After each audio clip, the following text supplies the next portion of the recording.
noite, irmãos, graça e paz. Eu também quero cumprimentar os irmãos que nos acompanham pela live. Sejam bem-vindos em nome de Jesus. Muito bem, irmãos, vamos então começar o nosso estudo bíblico. Os irmãos vão projetar aí os slides, também conhecido como as figurinhas do pastor Edivaldo.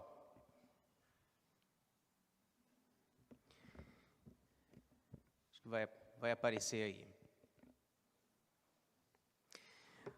Nós estamos estudando o livro dos Salmos, como é do conhecimento dos irmãos. Estamos estudando a Bíblia na sequência. As informações é que começamos a estudar o pastor Nelson, na ocasião, pela segunda vez, em 18 de outubro de 2017. E começamos lá em Gênesis, estamos no livro dos Salmos.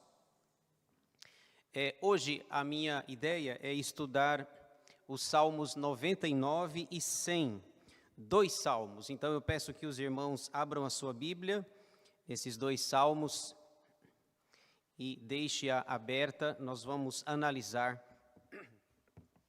esses dois salmos da palavra de Deus. O tema que eu dei para os dois salmos, e às vezes é difícil dar um tema para mais de um salmo. Quando é um salmo só, fica mais fácil, fica claro o assunto, mas às vezes o assunto de um salmo é diferente do outro.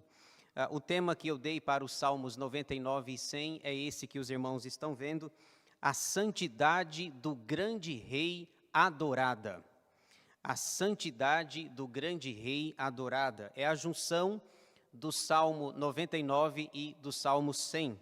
É o que nós vamos ver nessa noite. Nós estamos estudando um trecho dos Salmos, Salmos 93 a 100, esses salmos são conhecidos como salmos reais.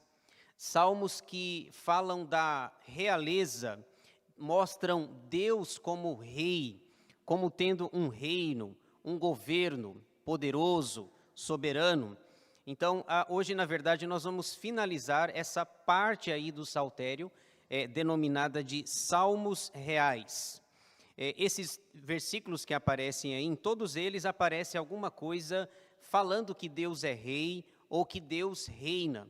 No nosso próprio Salmo, Salmo 99, o primeiro, Salmo 99, 1 diz: reina o Senhor. Então, hoje nós vamos terminar aquilo que é chamado ou conhecido como os Salmos Reais. Ok? Esboço dos Salmos 99 e 100. Eu vou fazer um resumo daquilo que a gente vai detalhar no nosso estudo bíblico de hoje. Eles podem ser resumidos da seguinte forma. Primeiro, o reinado santo de Deus é o Salmo 99, é o tema do Salmo 99. E segundo, convocação para louvar a Deus, é o Salmo 100. Então, esses são os dois temas, agora sim, separando cada um deles. O reinado santo de Deus é o assunto do Salmo 99 e convocação para louvar a Deus é o assunto do Salmo 100. As palavras-chave de cada salmo. A palavra-chave do Salmo 99 é santidade.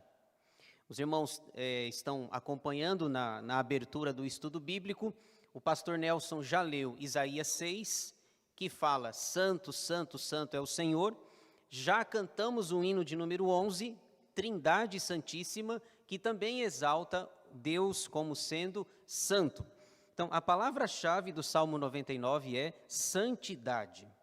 E a palavra-chave do Salmo 100 é adoração. Então, basicamente, o que nós vamos ver nessa noite, no Salmo 99, o assunto é santidade. E o assunto do Salmo 100 é adoração. Nós vamos tentar juntar os dois salmos, extrair as lições que estão aqui, no final, tirar algumas aplicações práticas para a nossa vida, tá bom? São dois salmos curtos, conhecidos, mas os irmãos vão se surpreender com coisas muito boas que tem em ambos os salmos. Então vamos para o primeiro. Salmo 99, o reinado santo de Deus. Eu vou ler o texto e eu peço que você preste atenção. Os salmos são pequenos, eu quero ler já para situar os irmãos. Diz assim a palavra de Deus: Reina o Senhor, tremam os povos.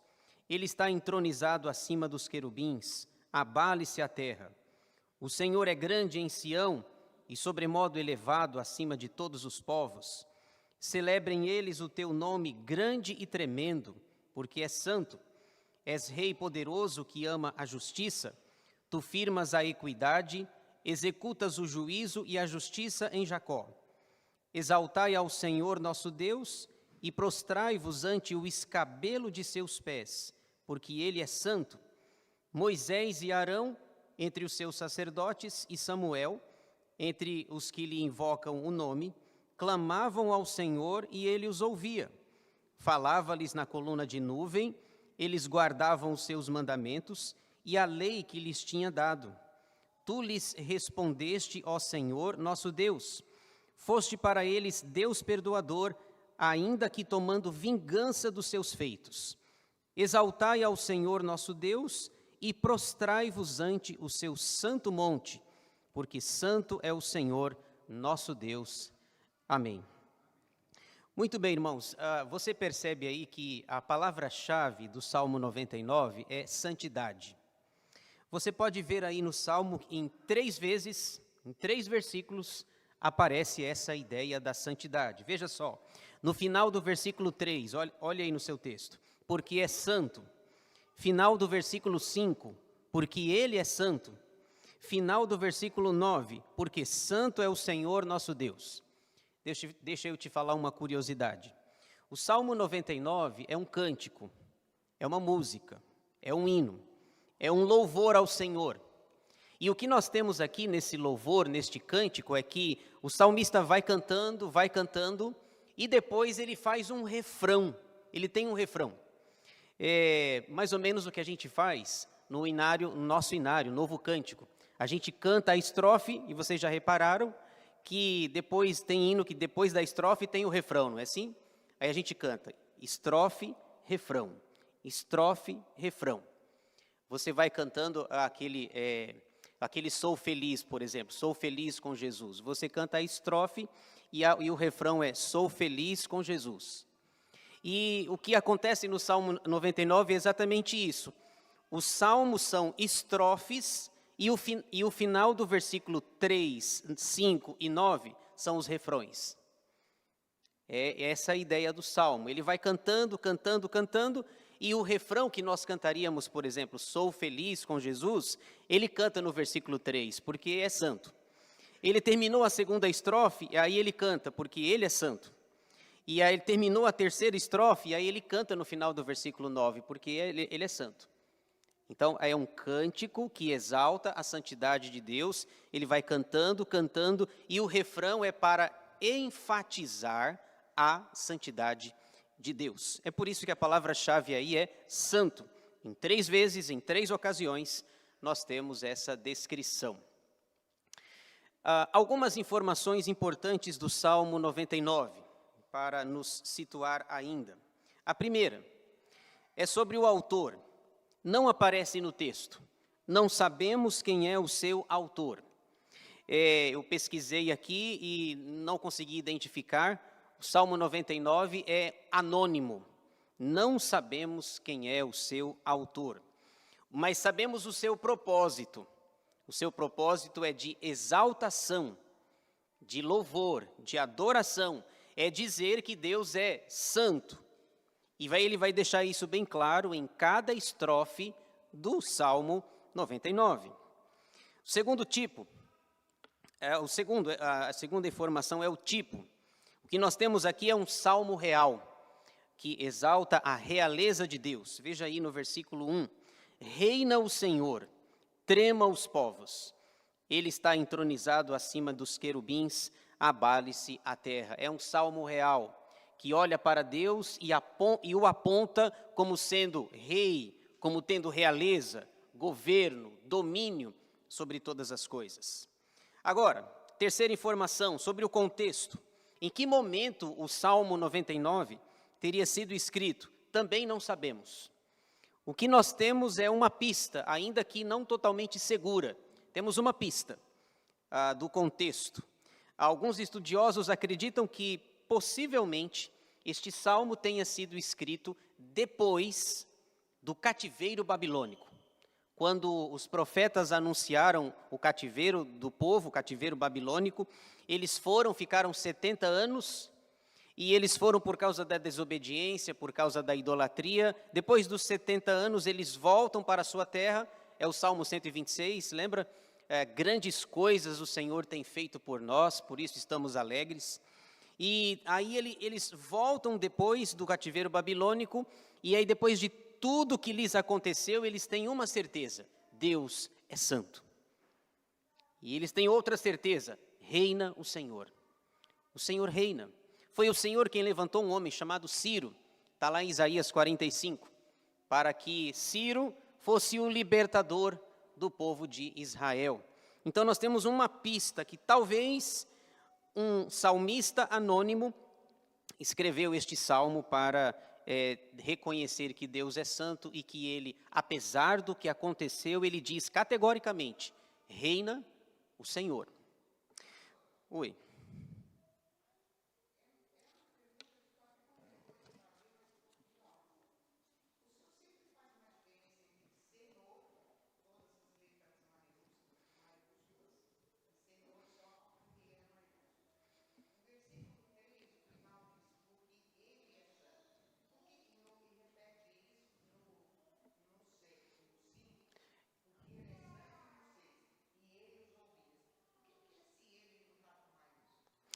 Tá, eu vou explicar daqui a pouco essa questão aí, o nome com maiúsculo, com minúsculo, com ele, ok? Eu vou explicar por que está com minúsculo, eu vou chegar nele aí. Opa, de nada. Vamos lá. Esboço do Salmo 99. Ele está dividido em 3 partes. Primeira, a grandeza do rei, versículos 1 a 3. Segunda, a justiça do rei, versículos 4 e 5. E terceira, a misericórdia do rei, versículos 6 e 9. O tema dele é: Deus reina, Deus é santo. Então ele vai mostrar, ele vai dividir, lembra que é um cântico, nós já sabemos que ele tem 3 estrofes, no final de cada estrofe ele vai cantar o refrão, que é santo é o Senhor, e ele vai nessas 3 estrofes, na primeira estrofe ele vai dizer o seguinte: Deus é grande. Na segunda estrofe ele vai dizer: Deus é justo. Na terceira estrofe ele vai dizer: Deus é misericordioso. Esse é o assunto dessa música, desse cântico. Então vamos ver aí a primeira estrofe. Primeira parte, a grandeza do rei, versículos 1 a 3. Ele diz no versículo 1 sobre o reinado de Deus e o resultado disso. Reina o Senhor, tremam os povos. Ele está entronizado acima dos querubins, abale-se a terra. Veja, uma expressão tão pequena, irmãos, mas tão significativa. Reina o Senhor. Não é reinou o Senhor. Também não é reinará o Senhor. Ele não coloca esse reinado no passado, também não o coloca no futuro. Ele diz que o Senhor sempre reina. Deus reina. Se a possibilidade de que o povo foi para o cativeiro e depois voltou, mesmo lá no cativeiro, o salmista se essa possibilidade estiver correta, ele pode dizer: olha, Deus continua reinando. Ele reina, ontem, hoje, amanhã, reina o Senhor. Deus nunca deixou de reinar.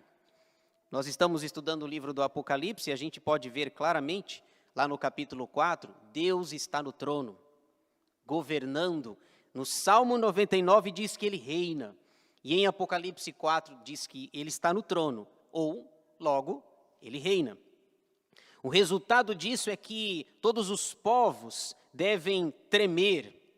Se é um rei poderoso, um rei soberano, um monarca absoluto, tremam os povos. Diz ele, ele está entronizado acima dos querubins, abale-se a terra.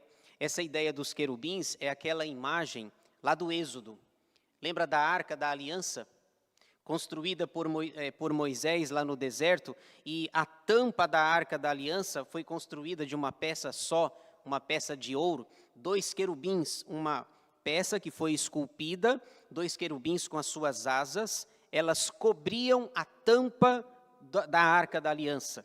É a ideia de que ele está entronizado acima dos querubins. Os querubins são aqueles que protegem a santidade de Deus. Por exemplo, lá no Jardim do Éden, quando Adão e Eva pecaram, que eles foram em busca da árvore da vida, Deus não deixou, e é dito lá em Gênesis 3:24, que Deus colocou querubins ao oriente do Jardim do Éden, para que Adão e Eva não comessem do fruto da árvore da vida em pecado. Então, os querubins são aqueles seres angelicais que protegem a santidade de Deus. Reina o Senhor, trema os povos. Versículo 2. Aliás, antes do versículo 2, né, esse paralelo, achando Jesus aqui no Salmo 99, nós podemos dizer que Jesus também reina. Jesus também é rei. Lá em João 18, versículos 33 a 37, Jesus estava diante de Pilatos, e Pilatos fez uma pergunta para ele: você é rei? Você é rei? E o Jesus fala: tu dizes, não é? Lembra do texto? Tu dizes. Ou seja, você está dizendo que eu sou rei. E ele continua a narrativa lá de João 18, diz: olha, sim, eu sou rei, mas o meu reino não é desse mundo. Se o meu reino fosse desse mundo aqui, eu pediria para os meus anjos lá, para eles me guardarem e me tirarem das mãos de vocês. Eu sou sim, eu sou rei, você diz que eu sou rei, mas o meu reino não é desse mundo. Então veja, Deus o Pai é rei, Jesus Cristo em João 18 é rei. O meu reino não é desse mundo. Pode não ser rei aqui, mas se ele tem um reino em outro lugar, ele também é rei. Deus e Jesus Cristo reinam. Versículo 2. A grandeza do Senhor sobre todos. O Senhor é grande em Sião e sobremodo elevado acima de todos os povos. Então, aqui respondendo a pergunta da Rosalina, Senhor com letras maiúsculas. Essa palavra, quando aparecer, principalmente nos Salmos, é o nome sagrado de Deus, é o tetragrama sagrado, Yahvé. Yahvé é o Deus da aliança. Yahvé, esse Senhor aqui, é o Senhor lá de Êxodo capítulo 3, que aparece lá na sarça que ardia e não se consumia. O Deus de Êxodo 3 é o Deus do salmista no Salmo 99. Yahvé. Yahvé, o Deus da aliança, é grande no Monte Sião e é elevado sobre todos os povos. Ainda que os povos não o conheçam, Yahvé é elevado sobre todos. Aliás, nós nem sabemos o nome de Deus, não é? Os judeus tinham tanto medo de quebrar o mandamento, o terceiro mandamento, não tomarás o nome do Senhor teu Deus em vão. Eles tinham tanto medo que eles, quando iam escrever esse nome aqui em letras maiúsculas, eles se banhavam, se limpavam, trocavam a pena para colocar Senhor, Yahvé, o tetragrama sagrado. Moisés ainda perguntou certa vez: qual é o teu nome? E provavelmente Moisés ouviu o nome de Deus. O que nós temos são títulos. Deus não é o nome dele. Ele tem vários nomes que apontam para os seus atributos. O que está sendo exaltado no versículo 2 é a aliança. O Senhor Yahvé, Javé, o Deus do pacto, é elevado no Monte Sião e em todos os povos. Versículo 3. Eles devem celebrar o seu nome, eles, todo mundo. Celebrem eles o teu nome grande e tremendo. E aí vem o refrão, o primeiro refrão que aparece, porque é santo. Veja, já que Deus reina, que ele está entronizado acima dos querubins, ele é grande, os querubins guardam a sua santidade, ele está elevado acima de todos os povos, ele é tremendo, celebrem, porque ele é santo. Então, termina a primeira estrofe da música, do cântico. E quando termina a estrofe, eles vão para o refrão. E o refrão é: porque é santo. Isaías 6. Santo, santo, santo é o Senhor, toda a terra está cheia da sua glória. Vamos para a segunda estrofe. Versículos 4 e 5, a justiça do rei. O rei é grande e agora o salmista vai cantar e dizer, o rei é justo. Veja só, versículos 4 e 5. És rei poderoso que ama a justiça. Tu firmas a equidade, executas o juízo e a justiça em Jacó. Deixa eu falar um pouquinho sobre o versículo 4. O verso 4 aponta para o fato de que ele é um rei poderoso e justo. Veja que interessante, nós temos hoje no mundo reis poderosos, ou líderes poderosos, mas eles não são justos. Eles falham, eles pecam. Tem gente com muito poder no mundo hoje, muito poder nas mãos. Aliás, eu estava pensando esses dias, né, vocês viram, lá nos Estados Unidos, o Donald Trump, num jantar lá, ele que manda fazer guerra, que tem muito poder na mão, matou lá o líder lá do Irã, um monte de poder na mão, e num simples jantar poderia ter sido morto, se aquele tiro acerta nele. Um homem com muito poder na sua mão. Foi lá, tirou o líder da Venezuela, 3 de janeiro de 26, em 28 de fevereiro tirou o Ali Khamenei do poder, e sentadinho num jantar poderia ter sido morto por um tiro. Esses homens podem até ser poderosos, mas são limitados e também não são justos. O salmista canta e diz assim, Deus é poderoso e Ele é justo, completamente justo. Aliás, Ele não é só justo, Ele ama a justiça.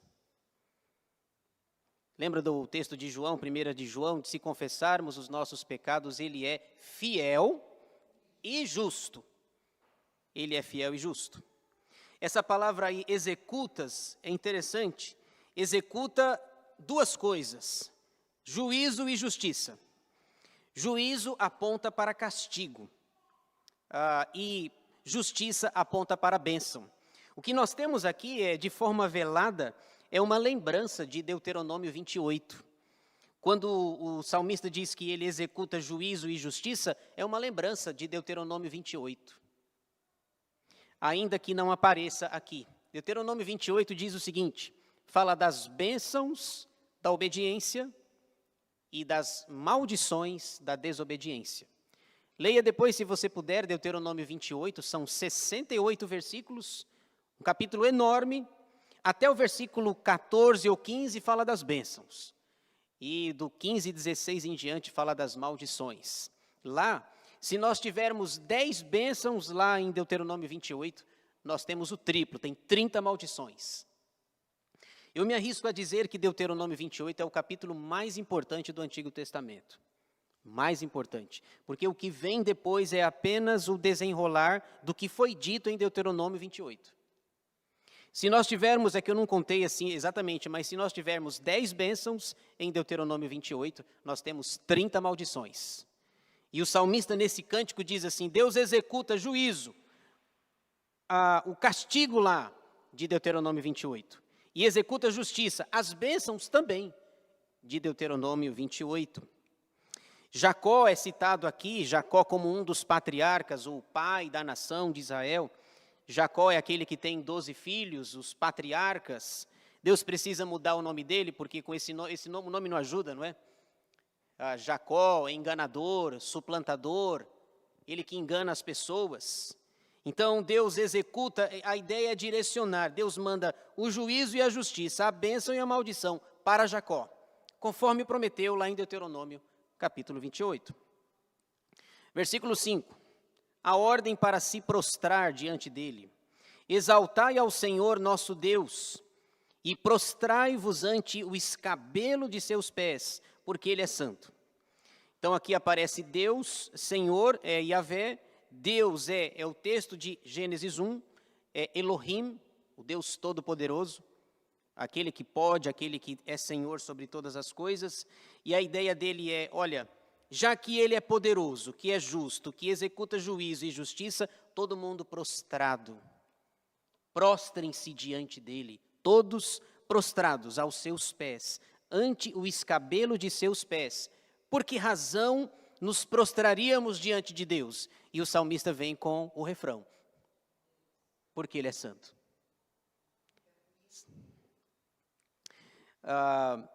O ele aqui, é interessante que o ele no meio da frase, ele não precisa estar com letra maiúscula, porque ele não é necessariamente um nome próprio. Se você, por exemplo, ler depois, Rosalina, Colossenses capítulo 1, de 13 a 23, se não me engano, Colossenses 1, de 13 a 23, vai falar sobre Jesus. Então, aparece lá 11 vezes, ele, dele, nele, para ele. É ele pelo menos 11 vezes lá, e em todas elas está com letra minúscula. Não é um nome próprio. Então aqui, olha, ele com letra maiúscula. Ele não está sendo desrespeitoso, não é um problema nenhum, porque ele, o Deus da aliança, Elohim, ele é santo. Então o ele aqui não precisa necessariamente ser maiúsculo. Oi, pastor.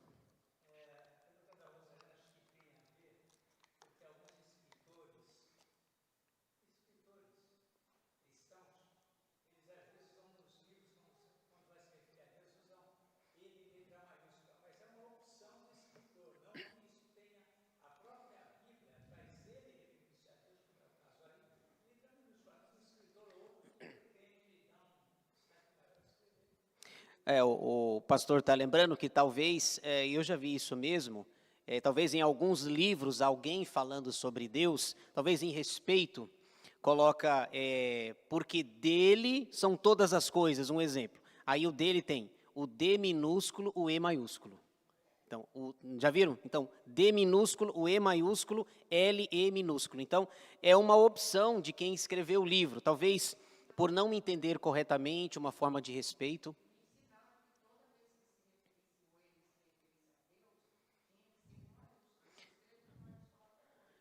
Pois, tá certo.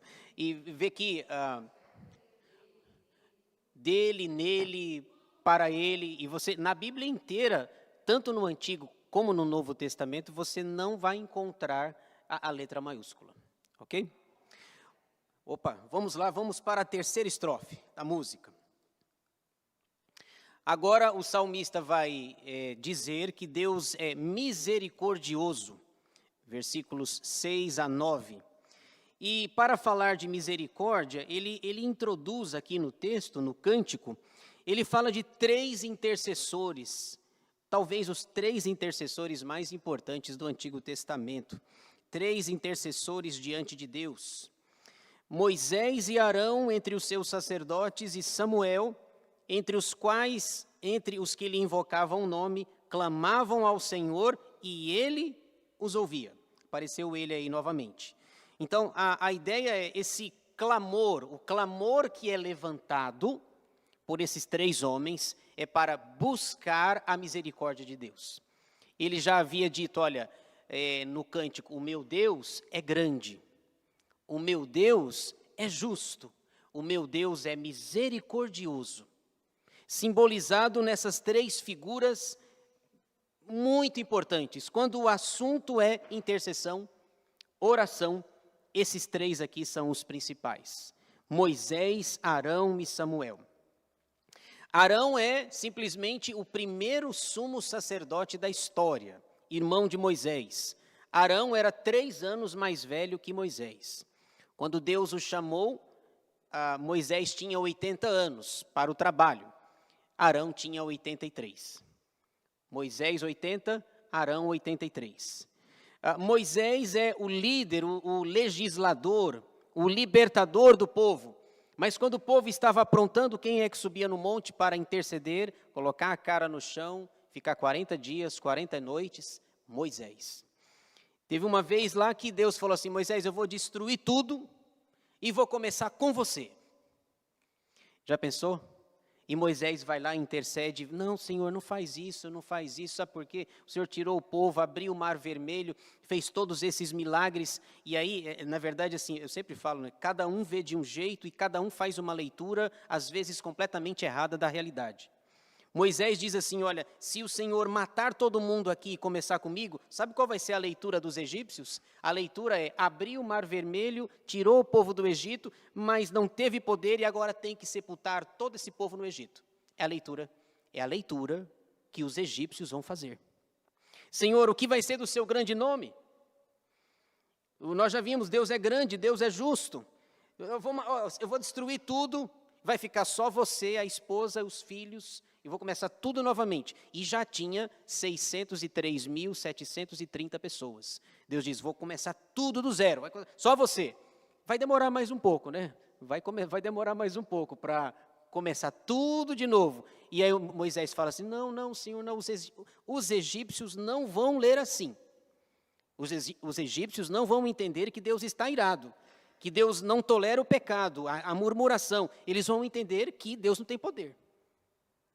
E ele argumenta lá e Deus não destrói o povo. Cada um vê de um jeito, cada um faz uma leitura, mas não significa que a leitura está correta. O outro intercessor é Samuel. Lembra de Samuel? Samuel ungiu o primeiro rei de Israel, Saul.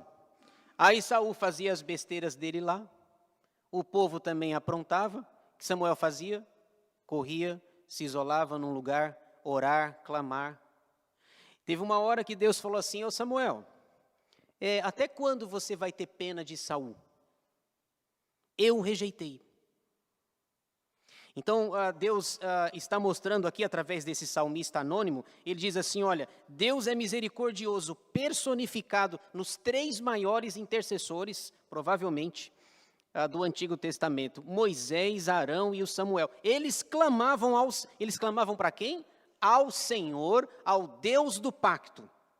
Moisés e Arão, Samuel, anos depois, clamava para aquele que aparecera na sarça ardente, lá em Êxodo capítulo 3. Os 3 clamavam e Yahvé, o Deus ou Javé, ouvia a oração. Sabe por quê? Porque o salmista está dizendo, porque Deus é misericordioso. Veja aí agora os versículos seguintes, ali também associando com Jesus, né? Jesus tinha misericórdia.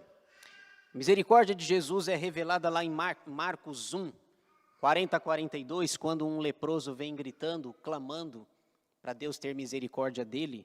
E Jesus, o texto diz lá em Marcos que Jesus, profundamente compadecido, o leproso diz, se quiseres, podes me curar. Não é se puderes, é se quiseres. E Jesus não faz um sermão, Jesus simplesmente diz lá em Marcos, quero. Ele fez nenhum grande sermão, nenhum grande discurso, só uma palavra, quero. Mas o quero lá mostra que que Jesus é misericordioso. Tanto Yahvé quanto Jesus são misericordiosos. Versículo 7. Falava-lhes na coluna de nuvem, eles guardavam os seus mandamentos e a lei que lhes tinha dado. Essa coluna de nuvem está escrita lá em Êxodo, capítulo 33, versículo 9. Êxodo 33 é aquele episódio pós-bezerro de ouro. Lembra do bezerro de ouro que fora construído lá? Em Êxodo 33, Moisés está na coluna de nuvem e Deus está falando com ele, dizendo, tá bom, eu vou ter misericórdia desse povo por causa da intercessão que você está fazendo. Versículo 8. Tu lhes respondeste, ó Senhor, o Deus da aliança, nosso Deus poderoso, foste para eles Deus perdoador, ainda que tomando vingança dos seus feitos. E aqui tem um detalhe interessante no versículo 8. Deus, ele perdoa, mas ele disciplina, certo? Às vezes a gente só gosta do perdão. Não é assim? Ele perdoa no versículo 8, olha, Deus ele perdoa porque ele é misericordioso, mas ele toma vingança. Deus perdoou quando Moisés bateu na rocha, não perdoou? Perdoou. Mas qual foi a vingança? Não vai entrar. Não vai entrar na terra prometida. Então, ele perdoa a ira de Moisés por ter batido na rocha, mas a vingança é, sobe no Monte Nebo e você não vai entrar na terra prometida. E aí vem o refrão, para terminar o hino, o refrão, versículo 9 a ordem novamente para se prostrar diante de Deus. Exaltai ao Senhor nosso Deus e prostrai-vos ante o seu santo nome, porque santo é o Senhor nosso Deus. Então a ideia é o seguinte: já que Deus é misericordioso, e já que Deus usa os seus intercessores, como Moisés, Samuel e Arão, cantem, louvem e digam: santo é o Senhor. Então é um cântico que fala que Deus é grande, que Deus é justo, que Deus é misericordioso, separado aí pela estrofe ou pelo refrão que fala da santidade de Deus. Vamos para o Salmo 100. Esse é pequenininho, Salmo de número 100. É o último salmo real que fala sobre a realeza de Deus. O tema é convocação para louvar a Deus. Eu vou ler com vocês, é pequenininho. Você talvez já esteja careca de saber e já ouviu muitas vezes. Aliás, dizem que o Salmo 100 é o salmo preferido para se usar nas liturgias. No momento lá de louvor, de adoração, não tem. Às vezes eu vou escolher um texto que fale sobre isso e a primeira coisa que eu penso é o Salmo de número 100. O Salmo que fala sobre louvor. Veja só o que diz o texto. Salmo de ações de graças. Celebrai com júbilo ao Senhor todas as terras. Servi ao Senhor com alegria. Apresentai-vos diante dele com cântico. Sabei que o Senhor é Deus, foi Ele quem nos fez e dele somos. Somos o seu povo e rebanho do seu pastoreio. Entrai por suas portas com ações de graças e nos seus átrios com hinos de louvor. Rendei-lhe graças e bendizei-lhe o nome, porque o Senhor é bom. A sua misericórdia dura para sempre, e de geração em geração a sua fidelidade. O salmo pequeno, curtinho, 5 versículos, talvez uma consequência do anterior. Já que Deus reina, já que Deus é santo, o que eu faço? Canto, louvo, adoro e bendigo ao Senhor. Vamos ver aí alguns detalhes deste salmo. Informações do Salmo 100, 3 informações também. Sobre o autor, não aparece no texto, não sabemos, é um autor anônimo, alguém ligado ao culto, ao templo, ao louvor. Só sabemos, tudo que sabemos é o propósito do salmo. Veja aí o que está em itálico. Salmo de ações de graças. Não sabemos quem é o autor, sabemos o propósito. O propósito é dar graças, agradecer a Deus. No plural, ações, atos de gratidão a Deus, pelo que Ele é, pelo que Ele faz e representa. O tipo de salmo, o Salmo 100 é um salmo real, é o último salmo real. Começou lá no 93 e agora termina no Salmo 100. Depois, no Salmo 101, já vai ser um outro tipo de salmo que vai ficar para a próxima vez, o próximo estudo. O contexto. Contexto também não sabemos, se não sabemos o autor, também não sabemos o contexto. Uma pista que nós temos aí é que o propósito dele é para que o Salmo 100 fosse um louvor universal. A ideia é que todo mundo tem que cantar, não apenas Israel. Israel é o povo do pacto, é o povo da aliança. Aliás, Israel não compreendeu muito bem isso no Antigo Testamento. Se você já leu o Antigo Testamento todo, você vai perceber uma coisa, que parece-nos que Israel está sempre em si mesmado. Já repararam nisso? Eles estão sempre ali. Tem o templo de Jerusalém, tem os reis, tem a linhagem de Davi, tem a tribo de Judá, tem o povo do pacto. Se uma vez uma mulher chama rainha, lembra da rainha de Sabá? Lá em 1 Reis capítulo 10, ela tem que fazer uma viagem, uma mega viagem, uma viagem longínqua, porque ela ouviu falar da sabedoria de Salomão, ouviu falar do verdadeiro Deus e que lá tinha um templo. E ela ouviu, ela falou, olha, lá, vai lá, vale a pena ir lá. Mas a rainha de Sabá teve que viajar até lá, e ela fica impressionada porque o texto diz que, olha, quando ela chega lá e vê Salomão, o reino, o templo, a maneira como as coisas eram servidas, ela chega a uma conclusão e me diz assim, não contaram nem a metade. Não contaram nem a metade, não chegou lá para nós, nem a metade da realidade que é aqui. Pense comigo, mas a rainha de Sabá é uma das poucas, ela tem que ir até Jerusalém. No Antigo Testamento nós temos um profeta só, que saiu para pregar fora de Israel. E com muita má vontade. Ele falou, eu vou não. Pega o barco lá, pega o navio, paga a passagem para se matar. Vocês já sabem do que eu estou falando, né? Só tem um profeta na Bíblia que se aventura com má vontade, Jonas, que vai pregar fora de Israel, com muita má vontade.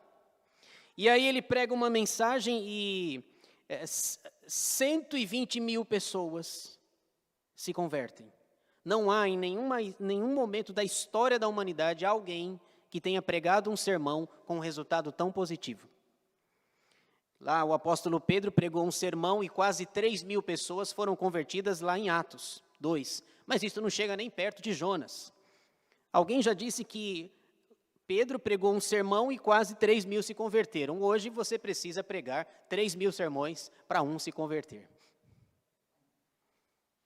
E a ideia, aí você tem Jonas, aí você tem mais um, você tem apenas Obadias, que também se aventura a sair um pouquinho, mas Obadias vai pregar para o seu irmão.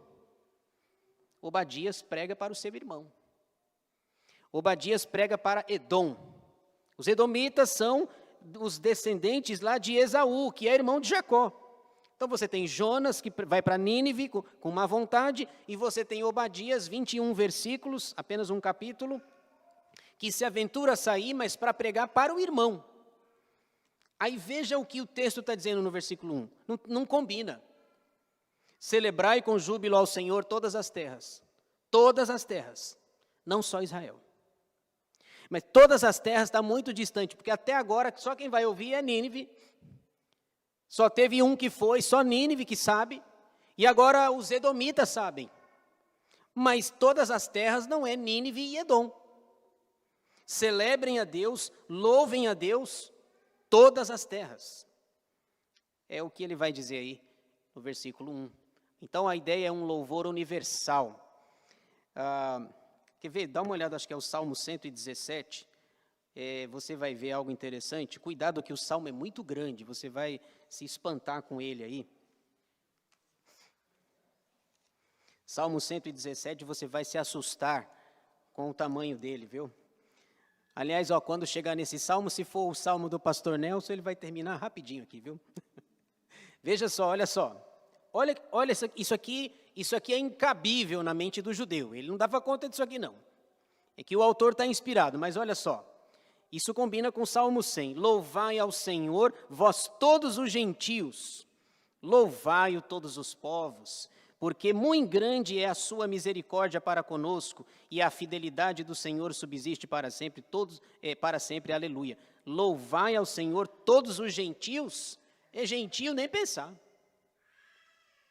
Gentio no Novo Testamento, na cabeça do judeu, gentio é combustível para o fogo do inferno. Então o salmista, que nós não sabemos quem é, só sabemos do seu propósito, mas ele diz assim, eu não quero que esse louvor fique só comigo. Eu quero que esse louvor vá para todas as terras. Está difícil, porque só tem Nínive e só tem os edomitas. Mas vamos ver aí o que mais que ele fala. Rapidinho aqui o esboço. Olha só, o Salmo está dividido em 3 partes. Primeira, adorar a Deus com alegria, os versículos 1 e 2. Depois, adorar a Deus com conhecimento, o versículo 3. E depois, adorar a Deus com gratidão, são os versículos 4 e 5. Ele diz que todas as terras devem louvar a Deus, não apenas Israel, como também um cumprimento de Gênesis capítulo 12, lembra de Abraão? Sai da tua terra, da tua parentela, e o texto vai, em ti serão benditas todas as famílias da terra, e não de Israel. Já que ele quer que todo mundo louve a Deus, como é esse louvor? E ele vai dizer, com alegria, com conhecimento e com gratidão. Vamos ler aí, rapidinho, para a gente finalizar aqui. Então, a primeira parte, adorar a Deus com alegria, versículos 1 e 2. Veja 1, a ordem, aquilo que eu já falei, né? A ordem estendida para todos os povos. Celebrai com júbilo ao Senhor, é o Deus do pacto, todas as terras. A ordem estendida para todos, até as crianças devem louvar a Deus. Até do jeito delas lá. Versículo 2. A exortação para cultuar com alegria. Olha só. Isso aqui é interessante. Servi ao Senhor com alegria, apresentai-vos diante dele com cântico. Irmãos, eu coloquei uma observação. Culto na Bíblia. Culto. Aquilo que a gente vem fazer dominicalmente. Culto é serviço. Serviço. Mas você já deve ter ouvido alguém falando assim, hoje eu não fui assistir o culto. Não é assim? Você já ouviu? Hoje eu não assisti o culto. E se você estiver em casa, você tem a sua televisão, né? Aí hoje eu não assisti o culto online. Tinha o primeiro erro, agora tem o segundo, que é online, né? Não contente com o primeiro erro, agora tem o segundo. Eu não pude vir para a igreja aqui presencialmente, então eu não assisti o culto. Não, você não assiste o culto, você participa do culto. Porque culto é serviço. A palavra liturgia, que a gente escuta toda semana, né? Liturgia é serviço. Aí você escuta, tem o prelúdio e tem o pós-lúdio. O pré é antes do serviço. E o pós é depois do serviço. Essas palavras, apesar da gente não se ligar muito nelas, elas têm um propósito. Elas têm um objetivo. Prelúdio, pós-lúdio, culto, liturgia. Liturgia é o serviço daquele dia. Serviço do culto. Culto é serviço. É por isso que ele diz, servir ao Senhor com alegria. Nesse serviço, que é o culto, a gente deve fazer isso com alegria. Eu não assisti o culto. Não, você assiste uma peça de teatro. Você assiste um jogo de futebol. A Copa vai começar daqui a pouco e você vai assistir os jogos do Brasil. Passa raiva lá. Certo? Então, mas o culto você participa. Culto é serviço. O que eu venho fazer aqui é um serviço sagrado ao Senhor. Tem um texto lá em Isaías, não sei se você vai lembrar, eu acho interessante. Isaías 1,12 diz assim, quando comparecerdes perante o Senhor, quem vos requereu, lembra desse versículo? Quem vos requereu o só pisardes os meus átrios? Lembra disso? Isaías 1,12, quando comparecerdes perante mim, quem disse que é suficiente só trazer o pé, o corpo? Às vezes a gente vê que a pessoa, o corpo está aqui, né? Mas a alma não veio. A alma não veio. Ah, o culto hoje está demorando. Já viram? O culto hoje está demorando, o culto hoje foi chato. Culto chato? Tem culto legal e culto chato. Essa é uma nomenclatura que não tem na Bíblia. Tem culto ao Senhor. Agora, o chato e legal é por sua conta. Então, ele diz assim, quando eu sirvo ao Senhor, o meu serviço, Davi, uma vez, quando conquistou a eira de Araúna lá, para construir o templo do Senhor, onde seria o templo, lembra do Araúna, falou assim, não, eu vou dar tudo para você aqui. Os bois estão aqui, as ofertas estão aqui, tudo é... Aí Davi diz, não, eu vou pagar. Eu não virei aqui de mãos vazias. Por exemplo, o meu dízimo e oferta. Dízimo e oferta não deveria ser entendido apenas como dinheiro. Dízimo e oferta, vir aqui ou fazer o Pix na conta da igreja, é um exercício, é um ato litúrgico, é um ato de culto. Lá no Antigo Testamento, a pessoa vinha para o culto e trazia o animal, né? Agora eu não preciso mais trazer o animal, mas eu trago o resultado do meu recurso, o meu dízimo, as primícias ao Senhor. Então eu sirvo, culto é serviço. Então não tem eu assisto, foi chato, foi legal, não tem. Eu já li a Bíblia algumas vezes e eu não encontrei essas nomenclaturas. Muito bem. Sobre alegria, Paulo fala sobre o culto racional, lembra? Rogo-vos, pois, irmãos, pelas misericórdias de Deus, que apresenteis o vosso culto racional. Aí ele fala que a gente traz agora o nosso corpo. Se o adorador veterotestamentário trazia o animal, agora eu trago a mim mesmo. Então eu não venho assistir.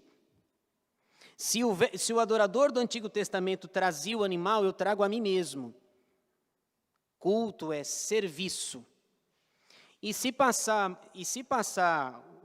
o culto termina 8 horas, por exemplo, se terminar 8h15, não tem problema nenhum, gente. 15 minutos a mais não vai fazer diferença nenhuma. Você vai para casa ver o Fantástico? O salmista, no Salmo 84, disse que era melhor passar. Ele preferia estar nos átrios do Senhor, né? A gente é uma pressa danada para sair daqui.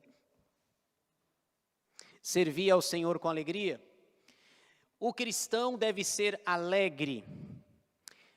Filipenses 4:4. Alegrai-vos sempre no Senhor. Outra vez digo, alegrai-vos. Muito bem. Jesus fala de alegria. Lá em Lucas 10:20, eu vou falar de cabeça aqui, os discípulos voltaram felizes e contentes, porque estavam expulsando os demônios. A gente fala assim, sai, fala para o demônio, sai, e ele sai. E aí Jesus fala assim, vocês estão alegres por isso daí?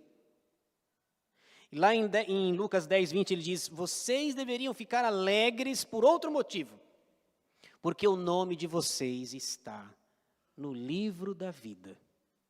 Isso sim. Agora fiquem felizes, servi ao Senhor com alegria, porque, segundo Lucas 10:20, o nosso nome está arrolado no livro da vida.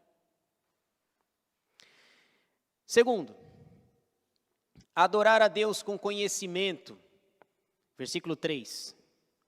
Sabei que o Senhor é Deus, foi Ele quem nos fez e dele somos o seu povo e rebanho do seu pastoreio. A ordem é tripla. A ordem é para reconhecer a Deus. Reconhecer o quê? Olha que interessante. Reconhecer primeiro que Ele é Deus. Os dois nomes aqui, né? Sabei que o Senhor, Yahvé, é Elohim. Yahvé é Elohim. O Deus da aliança é poderoso. Primeira ordem é saibam que o Deus da aliança é poderoso. Segunda coisa que vocês precisam saber, que vocês foram criados por Ele. Criados por Ele faz a gente lembrar de um texto lá no início, lembra? Gênesis 1:2? No princípio criou Deus os céus e a terra, e aí vem o primeiro dia, o segundo dia, todas as coisas que foram criadas. Olha o salmista dizendo assim, olha, eu preciso lembrar vocês de uma coisa, vocês foram criados por Deus. Terceira coisa que vocês precisam saber é que vocês são povo de Deus. O Senhor é Deus, você foi criado por Ele e você é povo dEle. Você pertence ao Senhor. Esse texto de Pedro é espetacular. 1 de Pedro 2:9, talvez alguns lembrem aqui de cabeça. O apóstolo Pedro diz, vós sois raça eleita, sacerdócio real, nação santa, povo de propriedade exclusiva de Deus. O que o salmista está dizendo aqui é lembrado pelo apóstolo Pedro. lá na sua primeira carta, nós somos o povo de Deus.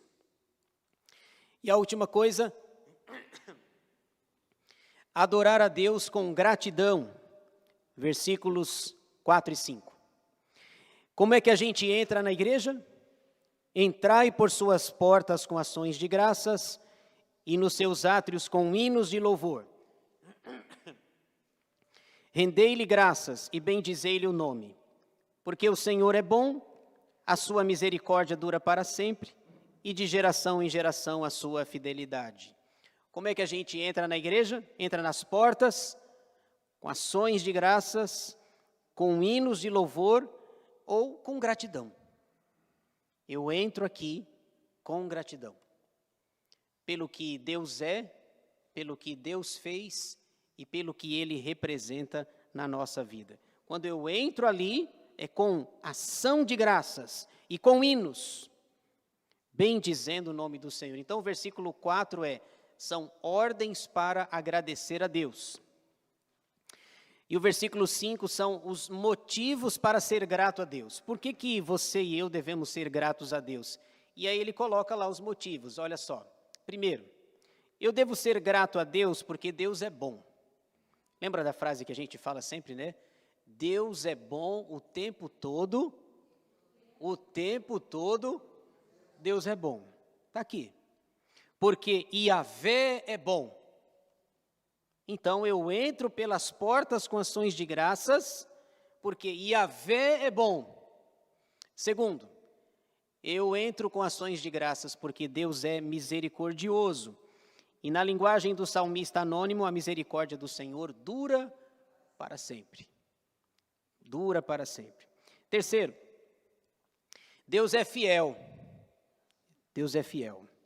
Veja só, de geração em geração, portanto, gerações, Ele é fiel.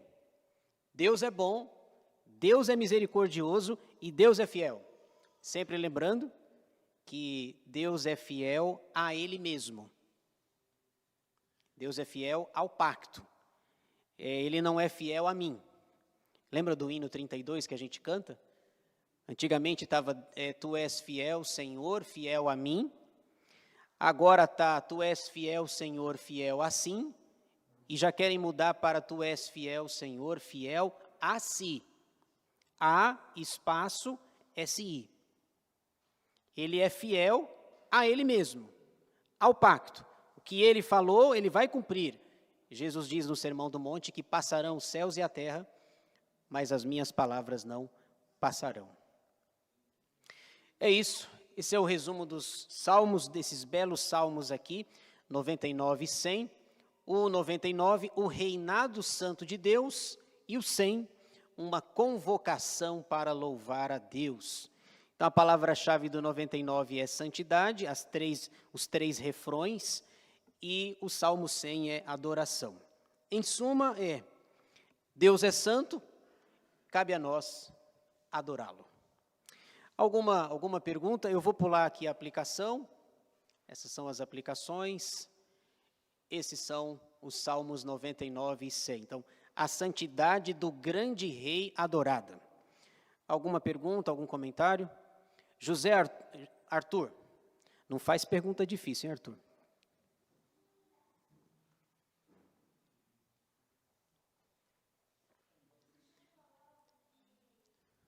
Diga aí.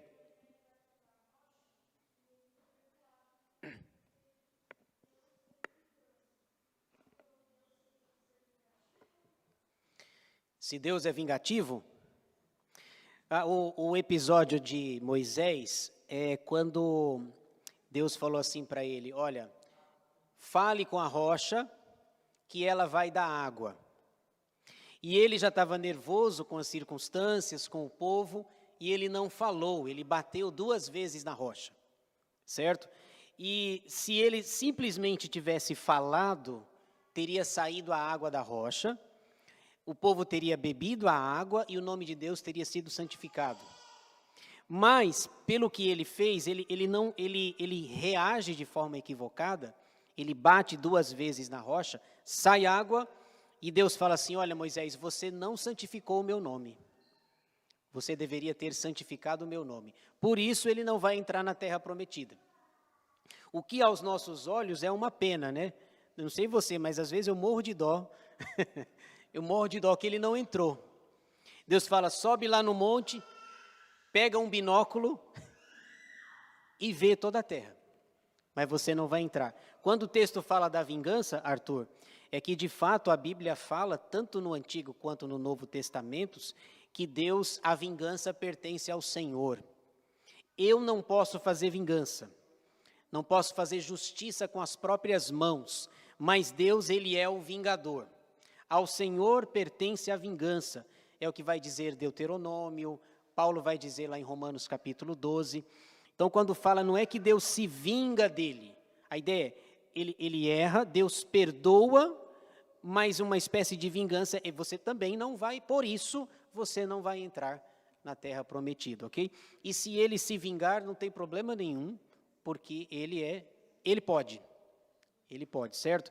Quando ele diz assim, eu não posso fazer isso, mas Deus pode, porque ele pode se vingar. As injustiças, as coisas erradas, Deus pode, ele é o Deus das vinganças, tá bom? Isso, lá no acho que é 1 aos Coríntios, capítulo 10, o apóstolo Paulo está tratando dos episódios lá do Êxodo, do deserto, e aí Paulo diz que e a rocha era Cristo. Simbolicamente, metaforicamente, a pedra era Cristo. Então ele teria batido em Cristo, certo? A pedra é uma figura de Jesus Cristo. O Novo Testamento vai dizer, a pedra que os construtores rejeitaram, essa veio a ser a pedra principal, eleita, preciosa, pedra de esquina. Então, parece algo inofensivo, viu, Arthur? Parece algo inofensivo. Você fala assim, mas ele só bateu. Sim, sim. A melhor explicação que eu já achei para aquele texto é a seguinte. É assim, quanto mais conhecimento de Deus você tem, mais responsável você é. Talvez se fosse alguém que nunca ouviu falar de Deus e batesse naquela pedra, o tratamento era diferente. Essa foi a melhor explicação que eu já achei. Quanto mais conhecimento você tem de Deus, mais responsável você é. Pensa comigo, Deus não abriu o mar vermelho? Abriu ou não abriu? Deus não fez cair o pão do céu? Deus não fez cair codornizes no deserto a ponto de alimentar todo mundo? Deus já tinha feito grandes milagres e Deus havia mostrado as costas para Moisés. Então Moisés já tinha, o texto fala que Moisés falava face a face com Deus, como um amigo fala com outro. Então ele tem muito conhecimento com Deus. Ele deveria ter feito assim, Deus mandou eu falar com a rocha, o que eu faço? Falo. Mas aí o povo, ele nervoso, bravo lá, Deus diga, Moisés, fale com a rocha. Para quem? Abriu o mar vermelho, mandou pão, fez todos aqueles milagres, fala, rocha, quero água. A minha é do copo mesmo, a minha não é da rocha. Pedra, sai água aí, acabou. E bater irado mostra que você não está santificando o nome de Deus e você não está honrando o conhecimento que você tem dele. Então não é tão inofensivo. A gente fala, tadinho, não é? Não é assim? Tadinho do Moisés que não entrou.